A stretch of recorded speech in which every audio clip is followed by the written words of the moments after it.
नमस्कार, मी प्रज्ञा स्वागत करते तुमचं आपल्या चॅनलवरती. कशा आहात सगळे? आनंदी ना? तर मी येऊन पोचलेले आहे मुंबईला आणि मस्त असा बाहेरचा व्ह्यू एन्जॉय करत करत चहा घेतला. आणि माझ्या घराची अवस्था काहीशी अशी झाली होती, कारण की मी जवळजवळ 1.5 महिना घरी नव्हते. त्यामुळे सगळीकडे मला पसारा आणि पसाराच दिसत होता. तर म्हटलं आता थोडं टेन्शन आलं होतं ना, की चालू कुठून करावं. म्हटलं चला आता शोकेशपासून चालू करावं. तर मी घेतलं, आपलं शोकेश काढलं मस्तपैकी सगळ्या वस्तू वगैरे आणि चालू केलं डीप क्लिनिंग करायला. तर येताना मी पंढरपूरवरून ना तर विठ्ठल रुक्मिणीची मस्त अशी मूर्ती आणली होती, तीही ठेवून दिली तिथं. कशी दिसते तेही कमेंट करून सांगा. त्यानंतर फर्स्ट एड बॉक्समध्ये ना मी जे औषधं वगैरे मुलांची गावी जाताना घेऊन गेले होते, ते कोणी आजारी पडलं नाही, त्यामुळे ते तशीच होते औषधं. तर आल्यानंतर मी व्यवस्थित त्या बॉक्समध्ये सगळे ठेवून दिले. तर असा रेडी केला आमचा फर्स्ट एड बॉक्स.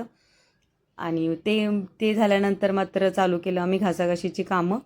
तर इकडे मुलींचाही नाश्ता पाणी झाल्यानंतर त्याही म्हटल्या आम्ही मदत करतो, त्यांनी मदत केली.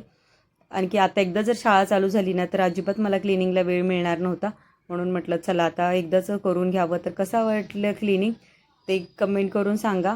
आणि व्हिडिओ आवडला असेल तर लाईक करा आणि सबस्क्राईब करायला अजिबात विसरू नका. तर भेटूया नेक्स्ट ब्लॉगमध्ये.